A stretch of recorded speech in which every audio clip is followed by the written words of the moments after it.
Once you change your philosophy, you change your thought pattern. Once you change your thought pattern, you change your attitude. Once you change your attitude, it changes your behavior pattern. And then you go on into some action. As long as you got a sit-down philosophy, you'll have a sit-down thought pattern. Looks like it might be the year of the ballot or the bullet. All we say to America is be true to what you said on paper. We've got some difficult days ahead. But it really doesn't matter with me now because I've been to the mountaintop.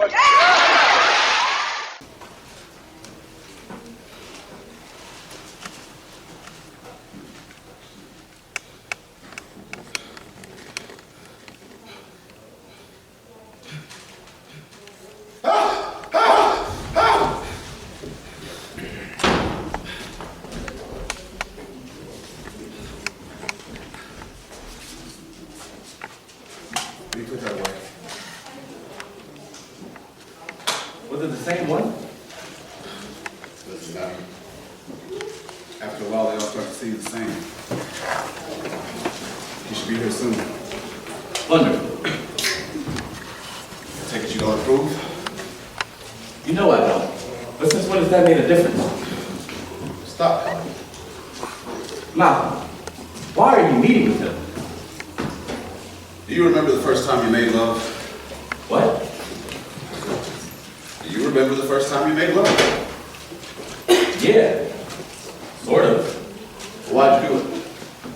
What do you mean, why did I do it? Was there a reason behind it? Was it planned? Or did it just happen because it was meant to? Because you knew sooner or later it would? Because it was time? Well, it was mostly because the woman said that I could. Rashad, there is nothing romantic about you. If you were my bodyguard, I think you'd be all alone. For all that you share with me, most of the time, I am. Did I ever tell you about the time I met Billie Holiday? Yeah, okay, Malcolm. She sang a song for me. Did I ever tell you about that? She sang a song for you. And Louis Armstrong asked you to play the trumpet. No, I'm serious, Rashad. She sang a song for me. She walked right up to me. Ignored everyone else in the room. Then she took a flower out of her hair and gave it to me. Then she began to sing. Oh no, what love is, until you learn the meaning of the blues. Until you love the love you had to lose. You don't know what love is. You don't know how hearts burn. For love that cannot live, it never dies. Until you face these dark and sleepless nights, you don't know what love is.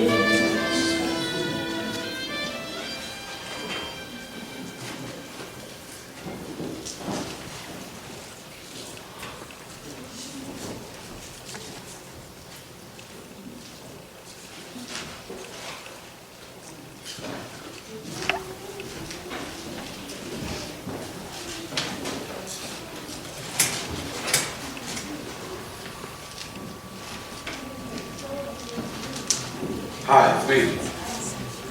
Are you okay? And the children?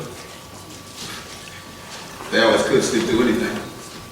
Just like their mama. Betty, I'm sorry I'm not there with you. You know that, don't you? Next week when I speak at the Audubon, I want you there with me. I want the whole family there. And after that, we can spend more time together, I promise. Don't get so excited, girl. We got enough children.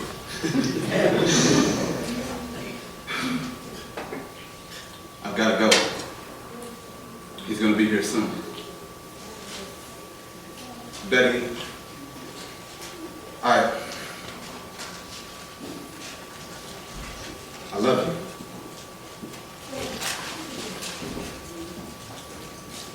Kiss my little girls for me. And if you've been good, give yourself a big old hug. Goodbye.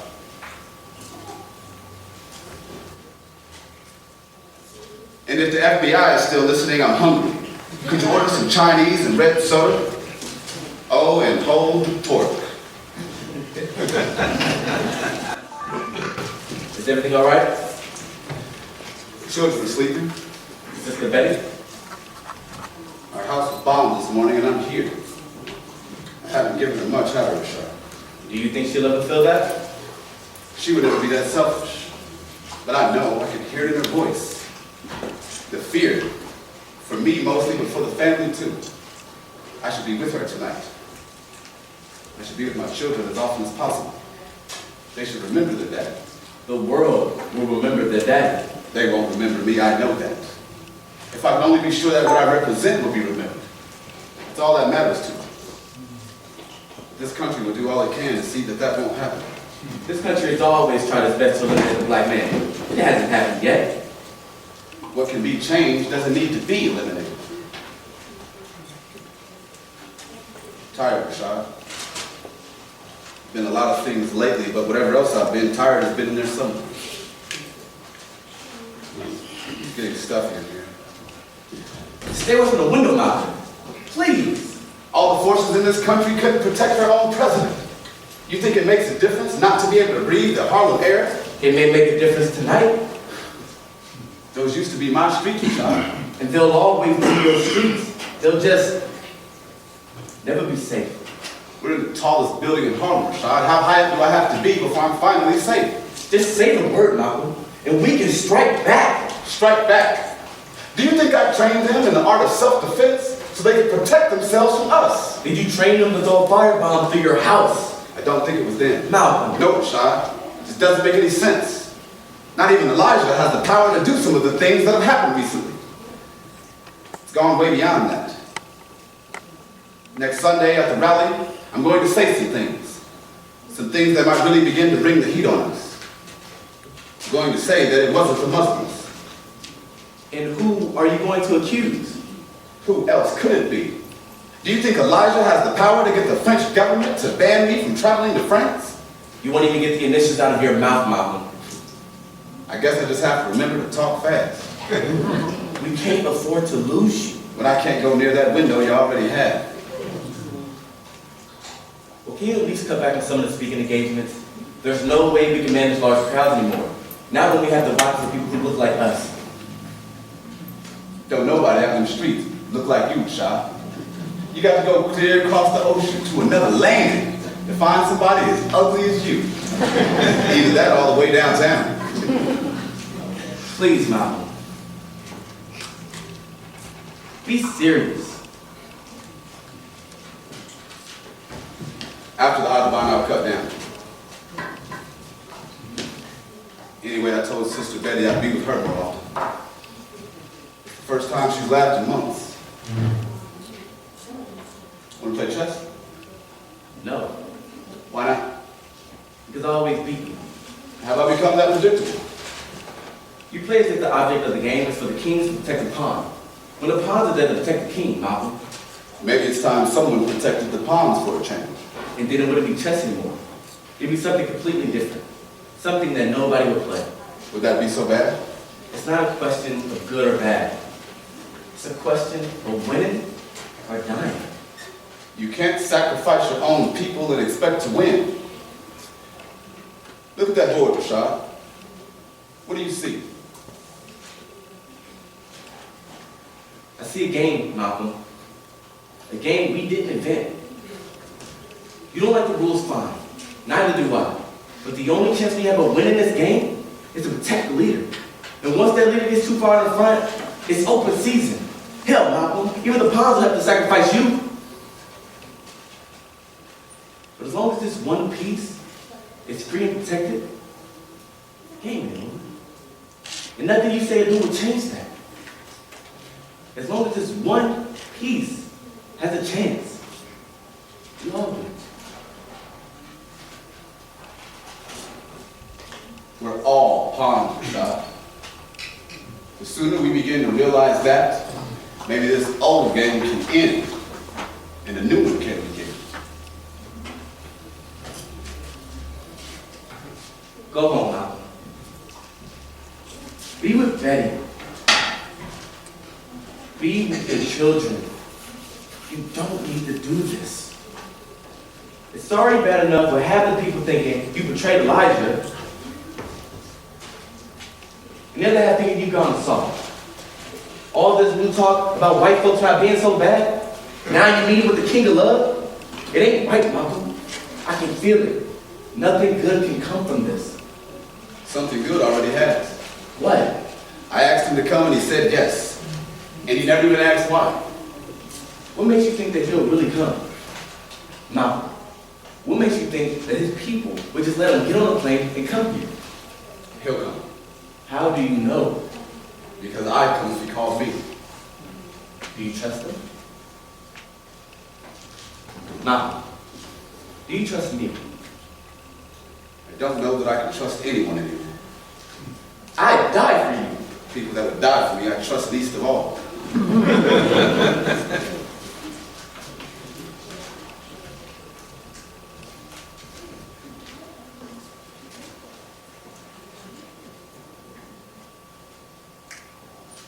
I didn't mean that, Rashad. Suppose I haven't shaken the nightmare yet.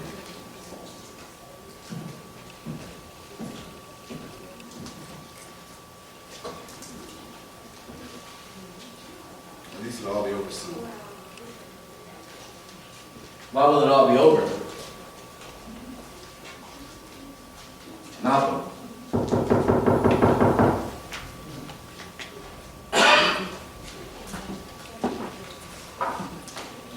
Don't you think you ought to let him in? You know what I think.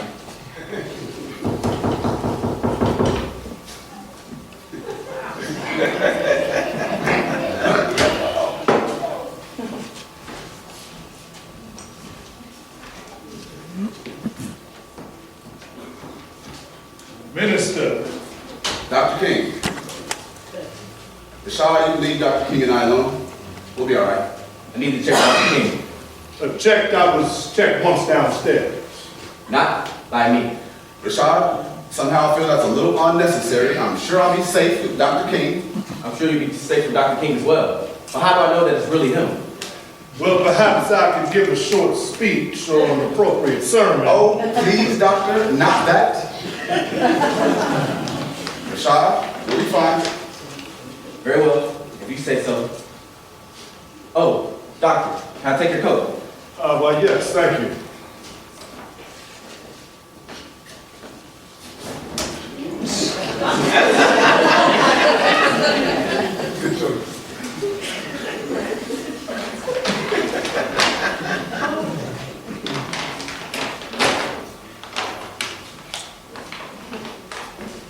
I'll be right outside if you need me.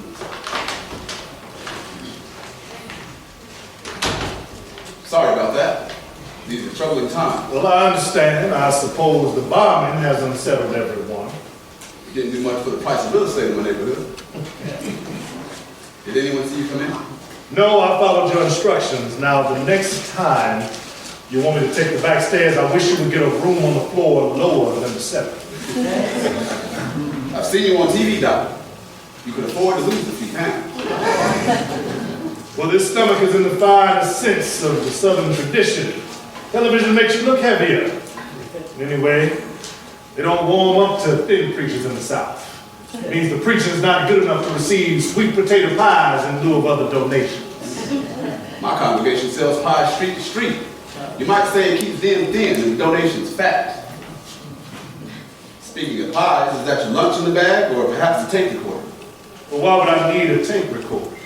Maybe you're nervous about coming out of hotel rooms. Mr. Hoover does have a way of making people paranoid. Well, I've never thought that the good Lord could make a mistake, but Hoover does push one's faith beyond reasonable limits. Have a seat, Reverend.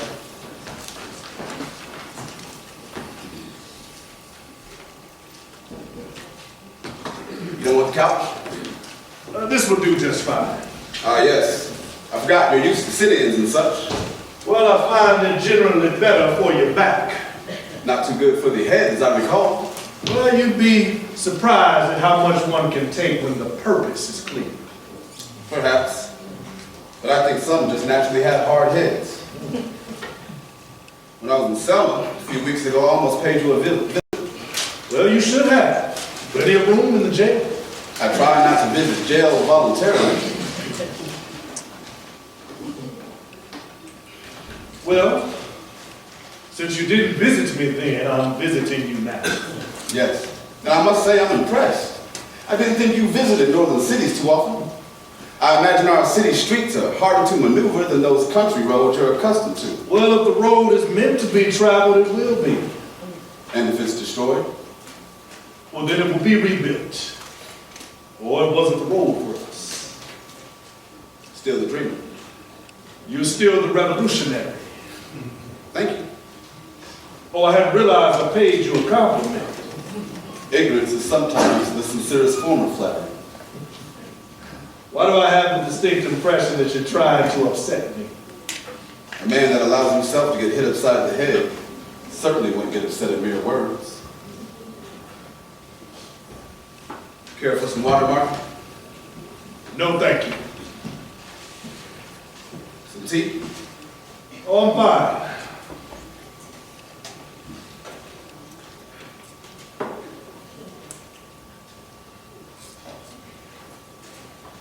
I want you to eat this. No, thank you. I'm not hungry. I don't care. I want you to eat it anyway. Well, I don't want it. It's good for you. Well, that may be, but I still don't want it.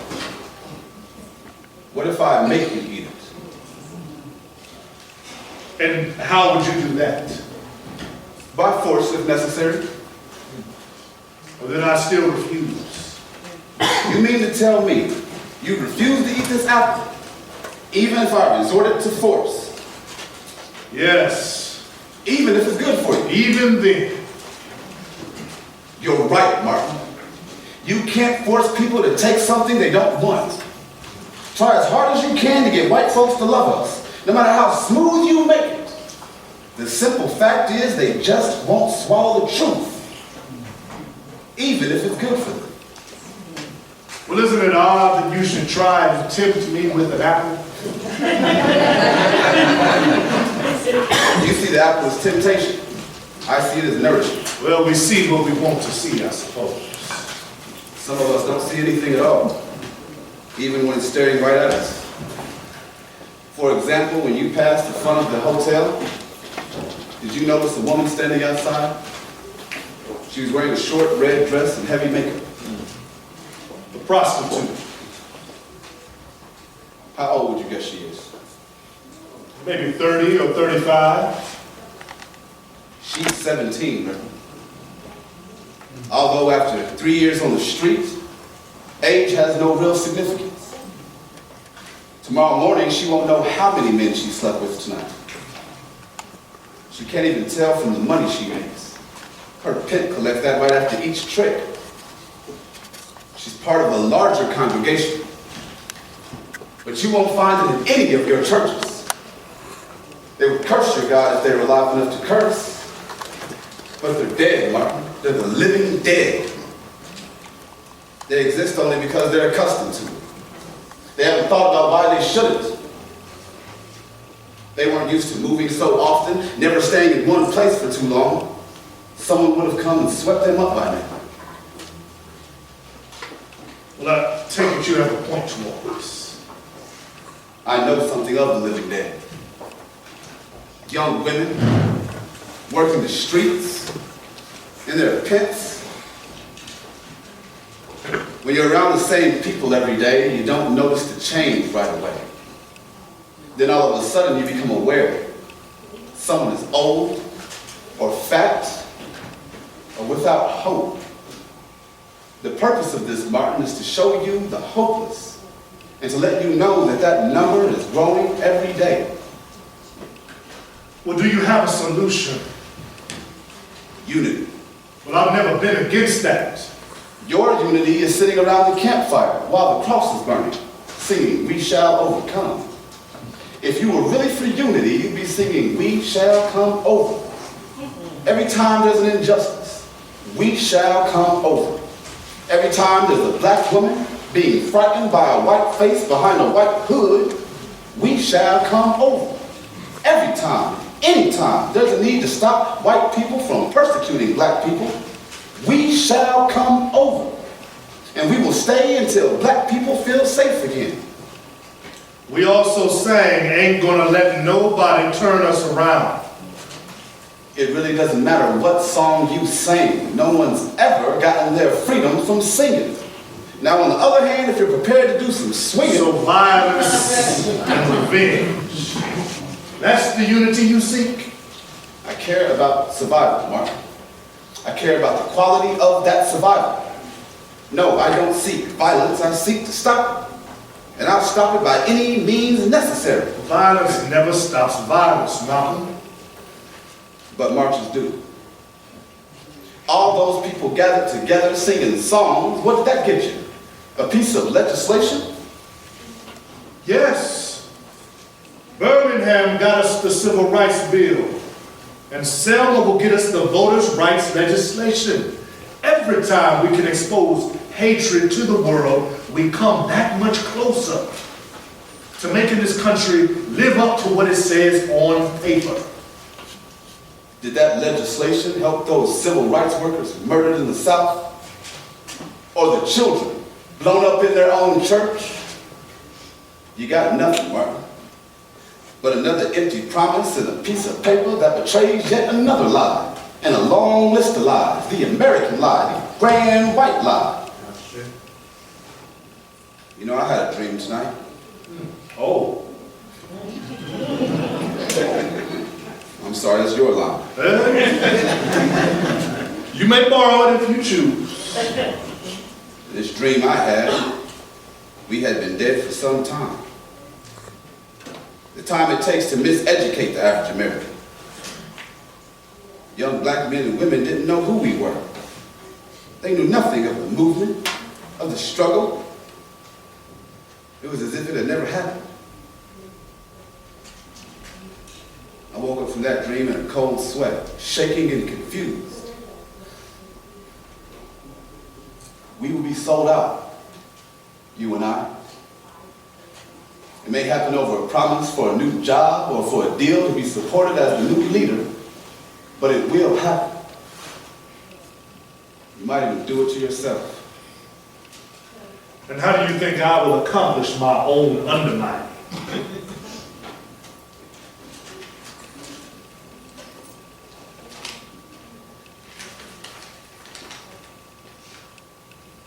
We will match your capacity to inflict suffering with our capacity to endure it. We will meet your physical force with soul force. Do to us what you will. Threaten our children, and we will still love you. Come into our homes at the midnight hour of life. Take us out to some desolate highway, beat us and leave us there, and we will still love you. Say that we aren't worthy of integration, that we are too immoral, we are too low, that we are too degraded, and we will still love you. Bomb our homes and go by our churches early in the morning and bomb them too, if you please, and we will still love you. We will wear you down with our capacity to suffer. Martin, did you really say that? You know I said it, and furthermore, you know the context. The context has to be insanity. Well, is love insane? No, but we aren't talking about love. Well, maybe you need to read it again. I try not to inflict suffering on myself more than once. I suppose my capacity for that isn't as large as yours. You are not before any cameras now, Malcolm. You have an audience of one, and I'm not cheering. So you can stop with your sarcasm and your flippant remarks. I don't want any cameras and I don't need any audience. I didn't come here to debate you so you can stop the contest. The contest is more than a debate, Doctor.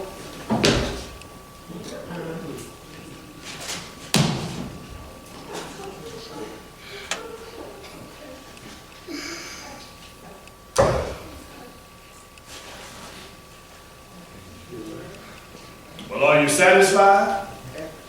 I wish it was that easy, Doctor. Why is it that every time you call me doctor or reverend, I have the distinct impression that I should feel insulted? I imagine it's my street accent. Not having taken advantage of university training, my words sometimes appear too harsh. Well, you're being too modest, Malcolm. I doubt Harvard invites anyone to lecture who has difficulty being understood. They didn't bring me there to lecture. They brought me there to be embarrassed. But I don't embarrass easily, and since Harvard didn't have anything I wanted, I felt no need to apologize for not having it. Of course, there was an ample number of Negroes there with an abundance of apologies, all saved up for such an occasion. And do you see me as that kind of Negro? No. But I do see you being used by white folks, whether you intend to be or not. Which is why they'll erect monuments to you before you're through. I doubt that. It seems the mention of your name is likely to cause a great deal of attention. I may even build whole cities after you. You won the award, Mark. Yes, on behalf of all of us, people everywhere united against injustice. White people gave you the award. It doesn't bother you just a little that the same people that are doing most of the oppressing are giving out all the awards? I think you must have impressed them most when you said if blood has to float on the streets, let it be ours. Hell, every cracker in the South would have chipped in to buy you an award for that one.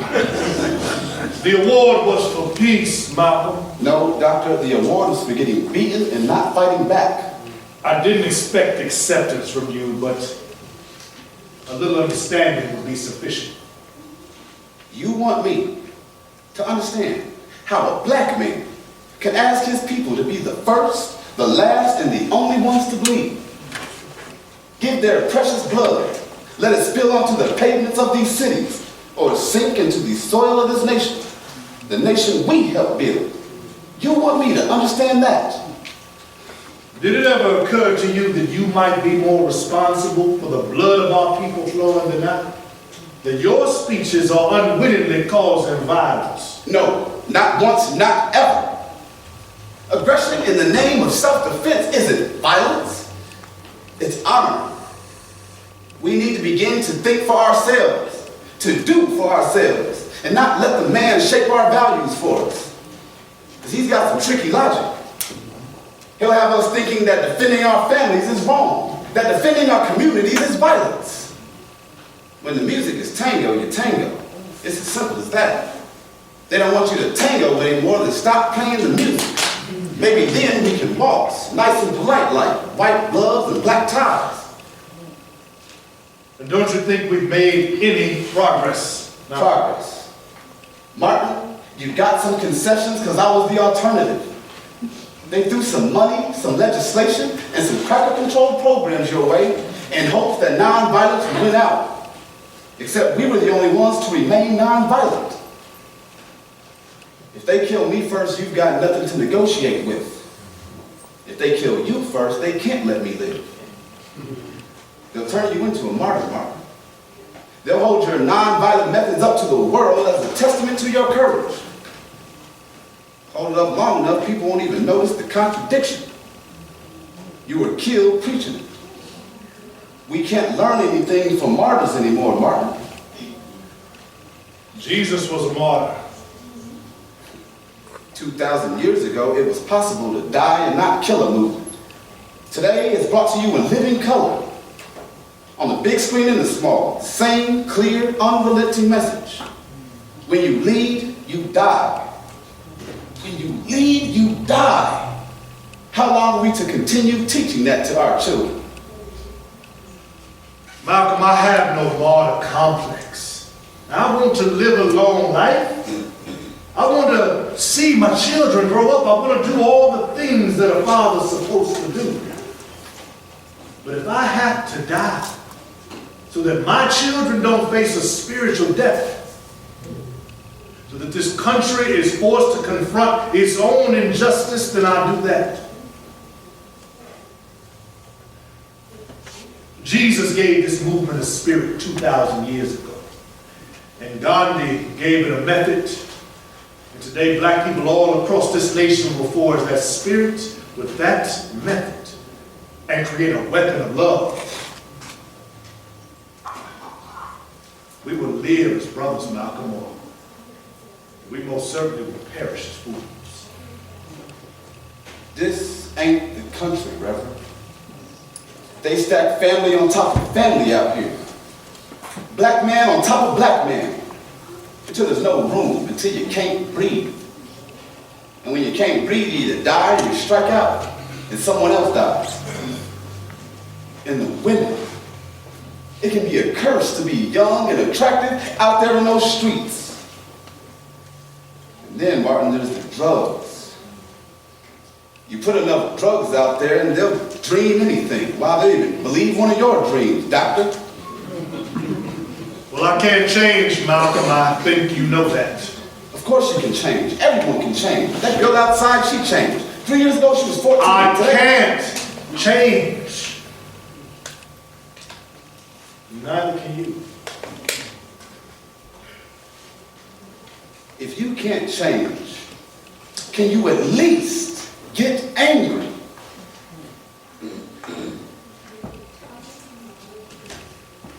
You know, the first march I ever led, I was surrounded by all kinds of people. Old women who found it hard to walk across the room somehow found the strength to march for miles. Young men and women carrying their children, and older children holding the hands of their younger brothers and sisters. All of a sudden, a bottle was thrown from a crowd of whites. And we yelled, "Duck," and all the adults did, but children. You see, children have a need to know what's being done. That bottle struck this young child. I mean, it cut the whole left side of her face, and we didn't have time to be angry. We rushed to stop the bleeding, to console her, to protect her. And we marched on. A few moments later, this huge white man, he must have been bigger than the truck he was driving that night. This man, with all his force, just yelled, "Go home, you little nigger bastard." And he was screaming at the top of his lungs to a young boy, couldn't have been older than 7 or 8. And I remember this young boy was scared. He was hurt. Maybe most of all ashamed. You see, he couldn't understand what he could have possibly done to have all that hate directed toward him. Yes, Malcolm, I can get angry. With all the history that makes me a black man, I can get angry, but you see, it's a different kind of anger. It's an anger that lets you know you can't stop loving me. You can't stop believing me. It's an anger that makes you want to prove hate wrong. I just want to prove hate less powerful. Well, we both deal with power, Malcolm. We just do it differently. Yes. You see our children bleeding and in tears, and you seek to comfort them. I see the man with the rock in his hand, and I seek to stop him. If I can't stop him before he throws it, I see to it that he never throws another. And what will that accomplish? You stop him, and then there will just be another, and another, and another. Martin, when the Russians brought missiles into Cuba, Kennedy didn't ask people to turn the other cheek and to pray. He didn't try to fight the Russians with love. No, he went and got himself some bigger missiles and told them they need to pack up and get out. He was prepared to use force to protect this country. And this country expected him to do that. And I tell you something else, Martin. The Russians respected him. That's why they left. And missiles are still being built all over the world. Do any of us really feel protected? You can't see the contradiction, can you? Even when you marched, you needed the protection of the federal government. It took the entire National Guard to enroll one Negro into college. What did you think those tanks were there for? To help the students carry their books? Those tanks were there because this movement needed to hold a mirror to this country and through our pain reveal its injustice. Martin, I don't care how good of a football player you are. When the game is baseball, you better grab yourself a bat. And if you got a problem swinging, you ought to stay out of the game. Well, somehow I hope your trips to Mecca had given you a greater vision than that, perhaps even a broader compassion. You don't tame the lion and leave the jungle unchanged, boy. Yes, I saw things outside this country. Outside this country. I saw things perhaps my heart wouldn't or couldn't let me see before. I saw whites who, when they talked about color, made it seem incidental, like describing a suit or a sunset. But here is different. When the man here talks about color, you know what he means. You can hear it in his voice. You can see it in his expression. He means he's on top and you're not. And there's no way he's going to let that change. It's a simple question of power and privilege. The ones in power always decide the privilege. We don't have the power, Martin. And we won't until we begin to take control of our own lives, of our own thinking. You want to free blacks, and I want to free America. It's the only way that any of us can be free. Martin, can't you see what's happening to us? 5 years from now, 10 at the most, whites won't have to do anything to us. We'll be doing it to ourselves. Some of the brothers who sit peacefully in your demonstrations and get their heads split open, did you know that they come back to their own communities and commit acts of violence? It's that rage, Martin, that hurts. That's all balled up inside and makes you strike out. And makes you strike out in the only way that you can. The only way that's acceptable. I can't free us from that rage, but I can at least try and direct it to the right source. But don't we really want the same thing? You want us to be able to buy a cup of coffee. I want us to be able to sell it. You want us to integrate the coffee shop. I want us to own it. You want white folks to hire us. I want us to be able to hire ourselves. No, Martin, we don't want the same thing. I'm afraid your quest for integration might be the white man's solution for control. Maybe the only hope we have is that they'll hate us so much that they won't realize the power they'd have over us if they just let us in. And I suppose those of us who don't agree with your definition of power and control, I guess we have to be called Uncle Tom. I only call the older ones uncle. And I don't use the term Tom anymore. I refer to them as Ralph or Roy or Uncle Whitney. They don't deserve that from you, Malcolm. They don't deserve that from anyone. I mean, do you really think the insult, do you really think the unity you seek can be achieved through insult and ridicule? Have I ridiculed you, Reverend? Well, should I be, I don't know, honored at being called Reverend Dr. Chicken Leg? It was chicken wing, to be more precise. And would you have been more flattered if I referred to you as the Lord? Well, the movement would have been sufficient. Isn't it wonderful how well we're getting along? Yes, I suppose it's time for a rematch. So there is an ego there to bruise. You should feel fortunate that a rematch is possible. Well, my friend, I am prepared to inflict suffering if you are prepared to endure it.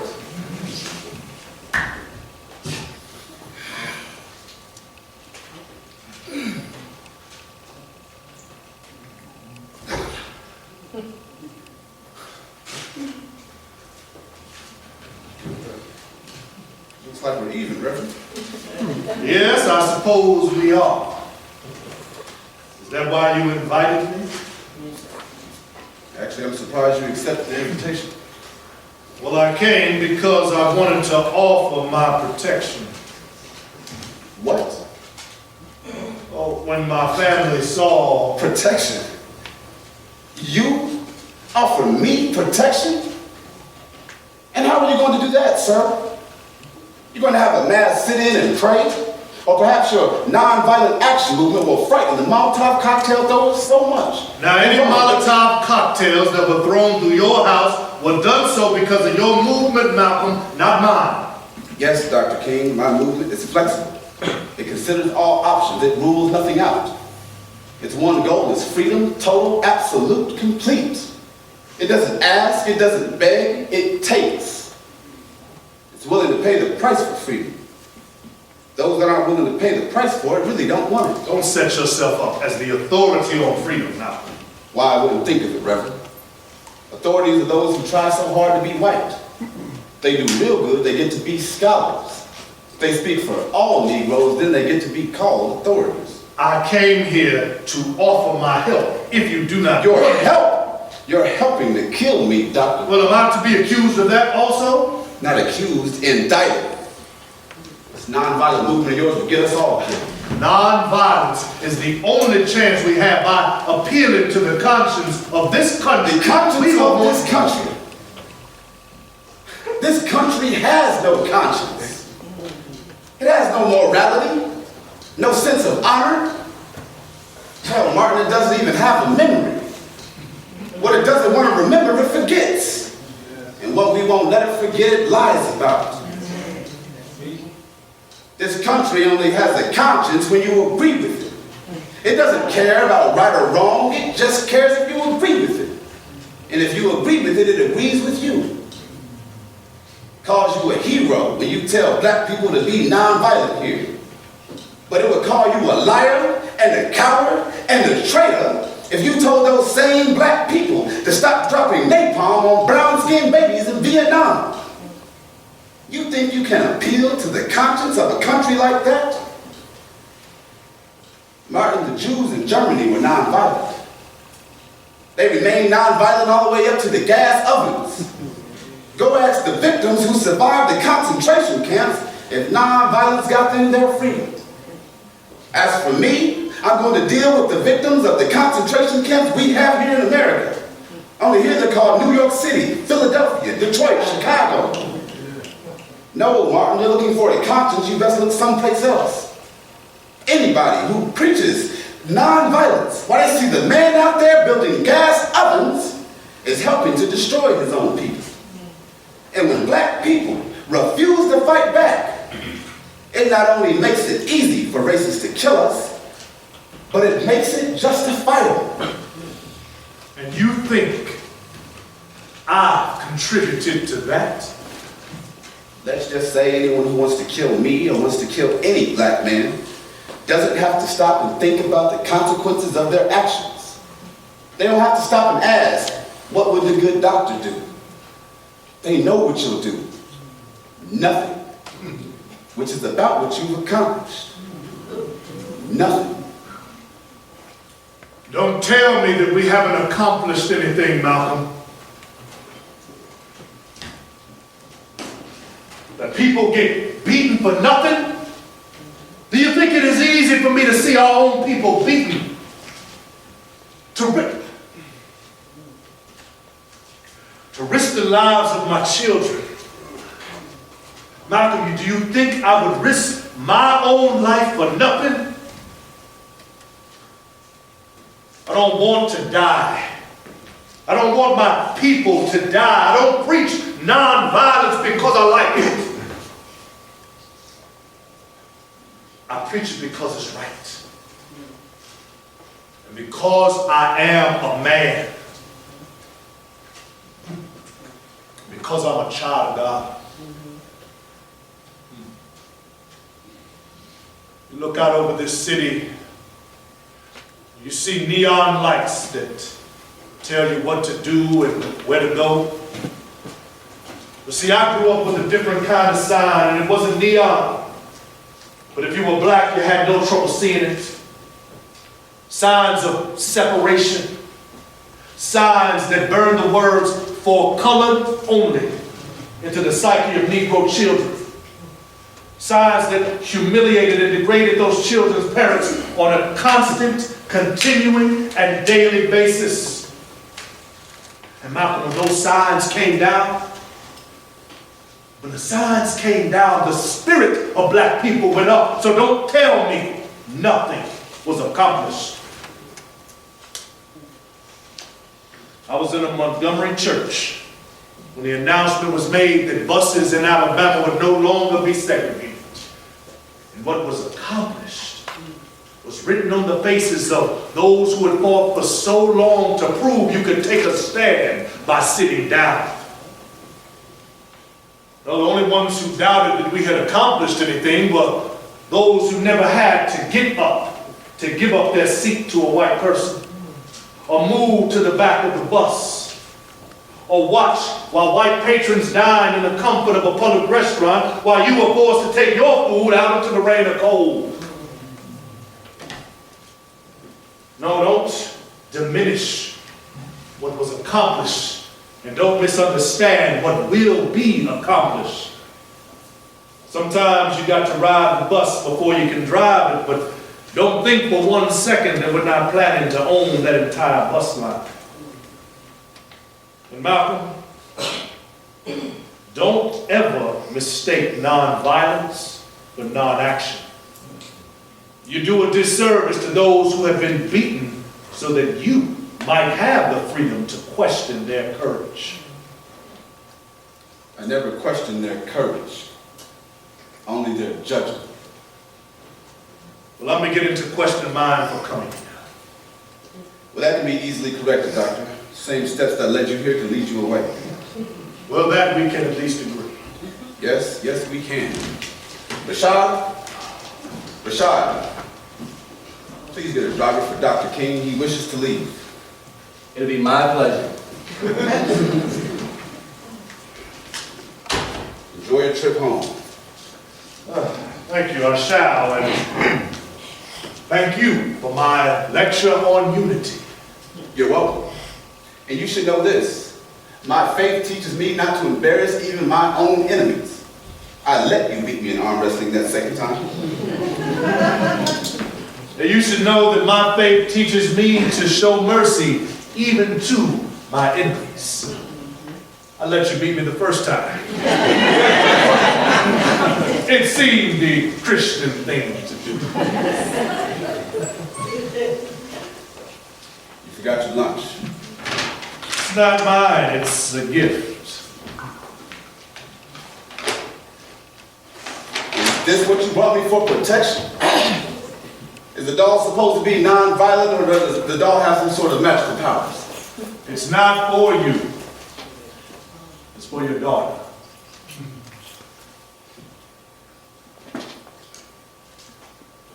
My family was watching the news bulletin when the report came on about the bombing. You were standing out on the front lawn with your daughter. Atala. Yes. My daughter, when she found out that I was coming to visit you, she thought your daughter Atala could use a friend. That's her favorite doll, and she loves it very much. If it has any magical powers, I suppose it would come from that. What's her name? Well, I don't know that she has one. Her name's Rashad. Oh. Yolanda.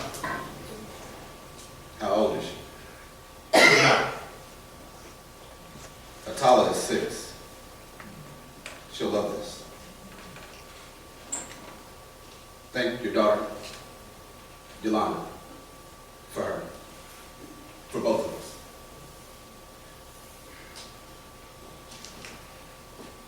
Dr. King. Martin, you've been to the mountaintop.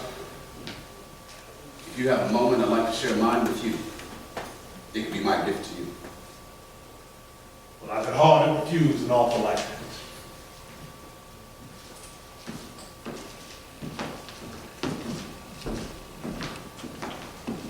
Oh, the balcony. I want you to see what I see. From out there? What's the matter, Mark? Well, I've never been partial to heights. Are you afraid of high places? I didn't say I was afraid. I said I wasn't partial. Well, don't that beat all?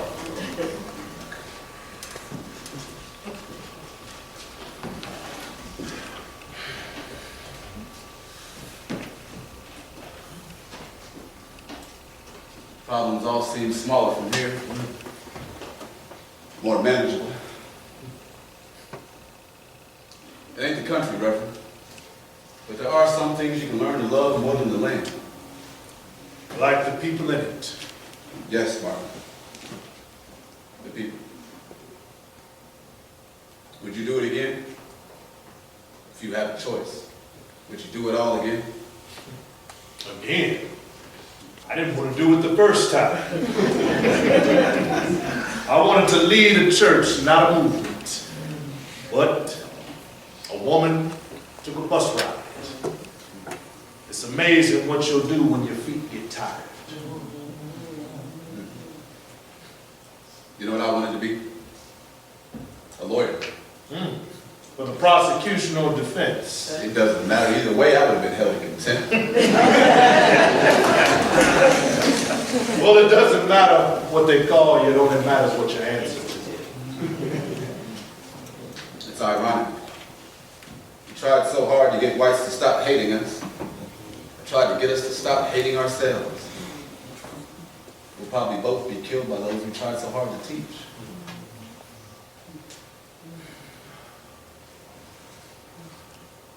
Why did you really invite me here, Mal?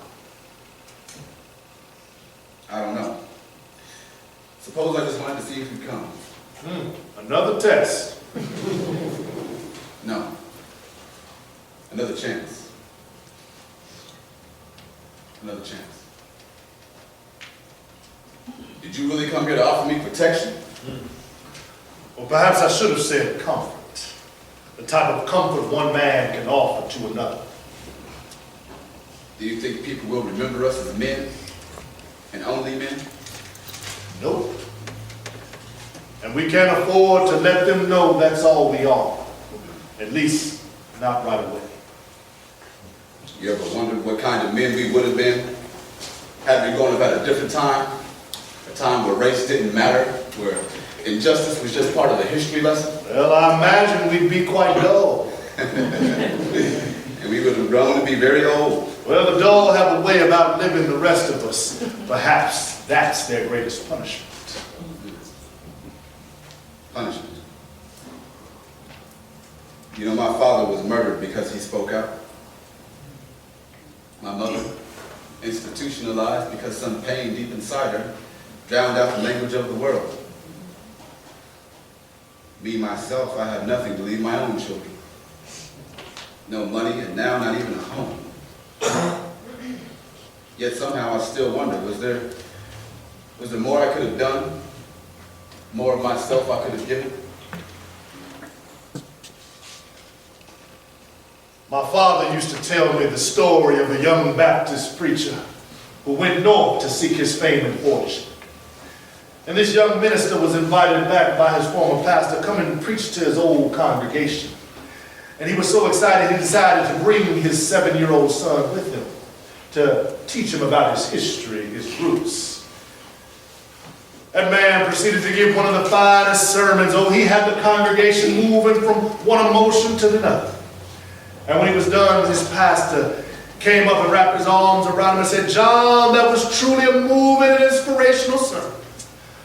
I wish we had some kind of honorarium to give you, but as you know, our church ain't doing too good." John just smiled and said it was payment enough for him to be able to come home and preach. And as they were leaving, John passed a collection plate and he reached in his pocket and he pulled out a crisp, new $10 bill, placed it aside. And when he was halfway across the parking lot, his old pastor came running out to him and said, "John, I know you said you didn't want anything, but we just couldn't let you leave without giving you a token of our appreciation. And his pastor reached into his pocket and pulled out a crisp, new $10 bill, which John immediately recognized as the same one he had placed in the collection box. Well, after a while, John and his son were on their way, and he looked down at his son and he said, "Son, I hope this teaches you a lesson." And his son said, "Yes, Dad, it did. If you had given more,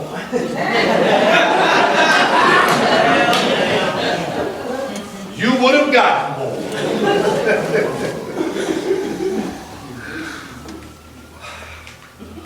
We all have more to give now.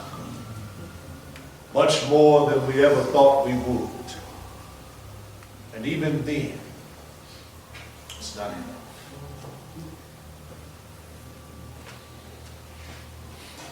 We may both give our lives for this thing that we call freedom.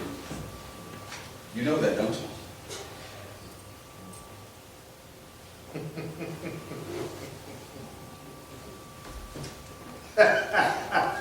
What's so funny?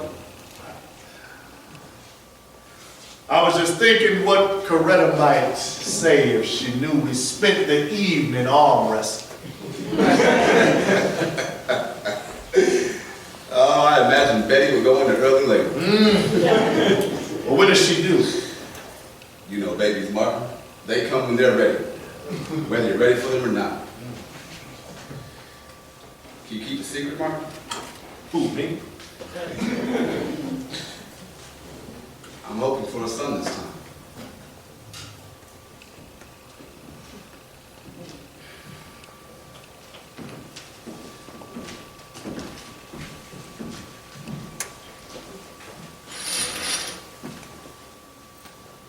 And a child shall lead them all. And the lion shall dwell with the lamb.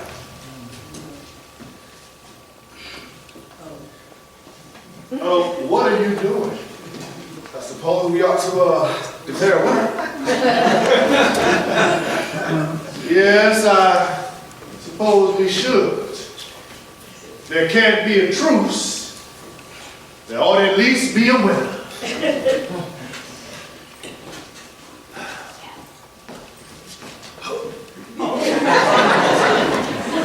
Well, arm wrestling, referee, not racing relay.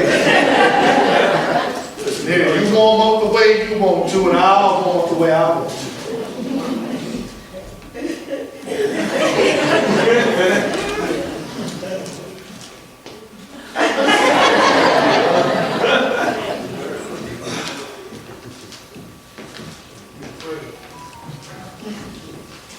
Now, don't take advantage of me, Reverend. Remember, I'm older than you. Well, the public seems to think of you as younger. They associate youthfulness with militancy. Well, that's odd. It's a rather old idea. Some of the best ideas are. Now, you do know whoever wins in here will not necessarily be the winner out there. If I had thought that, I would have invited you a long time ago. Beware, Doctor. The old man is taking charge. He didn't bring me here just to leave me down. Holy Scripture won't help you. Can't hurt. You should try this hard when some sheriff tries knocking you upside the head. You think it's so easy? You should try it. How long do you think we can keep this up? What? I said, how long do you think we can keep this up? Not long. How long? But I'm willing to call it a draw if you are. Okay, you stop first. I'm from the country, Malcolm, but give me some credit. All right, I'll count to 3. Are you going to do all the counting? We'll alternate. Does that meet your approval? Well, I was always told that 3 was an odd number. Okay, I'll go first. You go next. We finish at the same time. Agreed? Agreed. 1. I said 1. 2. 2. 3.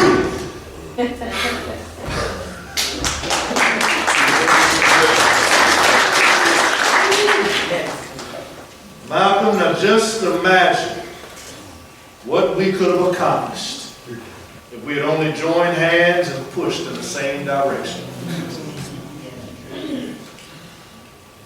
Martin, do you respect me? I will always be against violence, Malcolm, regardless of the cause. I ask you if you respect me and you speak of violence. Is that all that you see? You don't need me to answer that. Just step outside. The eyes of the dead come alive in your presence. They believe in you. And as a result, they are beginning to believe in themselves. Yes, they respect you. And yes, I respect you. You would have made one fine Baptist preacher. I wish my father were alive to hear that. I suppose we won't be seeing much of each other. No, I guess we won't. Is everything okay? We've been waiting for Dr. King. Suppose I should be letting you go. It's getting rather late. Yes.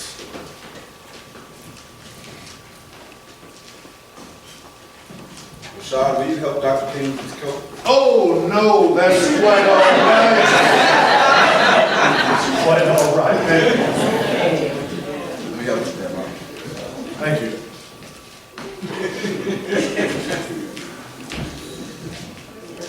I have someone with a car who will take you downstairs, take you wherever you need to go. Thank you, I appreciate that. We could have made quite the team. Well, we do make quite the team. Most people just don't realize it. May they stay ignorant a little while longer. Amen to that. All praise to Allah. Now, would you like a little more time together to exchange prayers with your friend? You don't need to be together to exchange prayers, Rashad, particularly with a friend. Rashad, I am ready when you are. I never meant to hurt you with anything that I said publicly. It's important to me that you know that. It's important to me that you said that.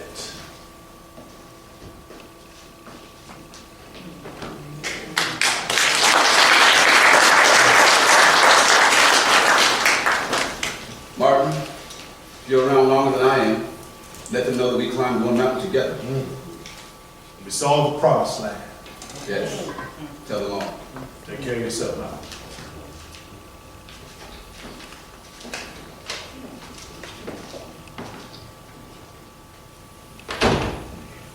Now, is there anything I can do for you?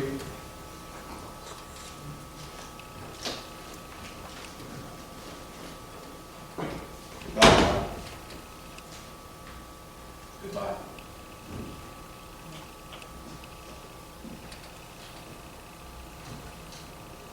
Allah, protect the dreamer.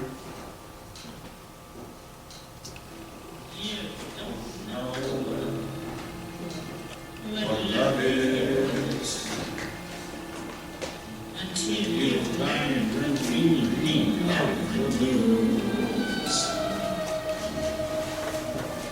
Until you know what you had to lose.